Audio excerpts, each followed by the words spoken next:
And it is so that this procurement process was preceded by a further step that was taken subsequent to the adoption of the Defense White Paper, which is referred to as the Defense Review.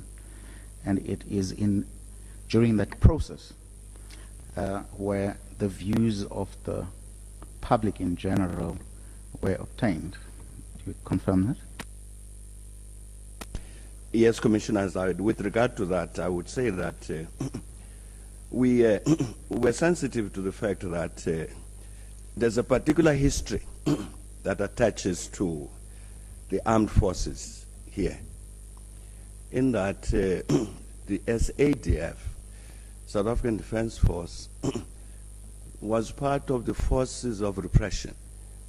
It was part of what the apartheid regime used in order to suppress the struggle here.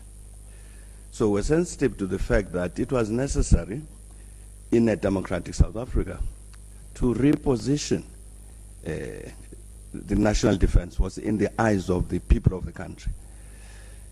And of course, it also had this other negative experience with regard to the region.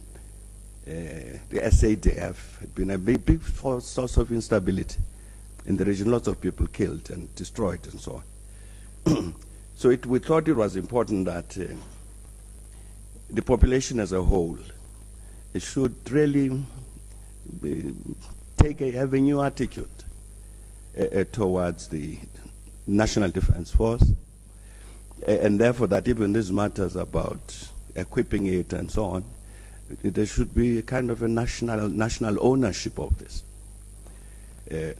So, I mean, we could have, as an executive, we could have taken all the decisions we needed about this, but we thought it was necessary to engage the South African public, including Parliament, as I said, so that indeed everybody gets a sense of ownership of this. In addition to which, of course, is a consideration that we would have to spend significant sums of money to purchase this equipment, that even that the population generally had to take on board, having better understood what the South African National Defense Force, as opposed to the South African Defense Force, stood for, would do, and so on.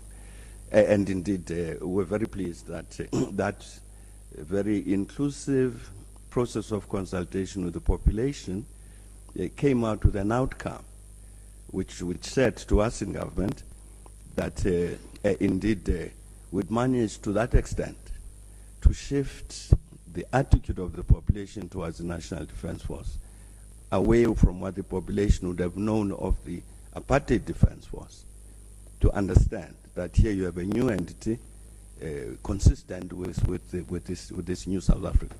And that's what I would say, Commissioners, in response to this question that's been posed. And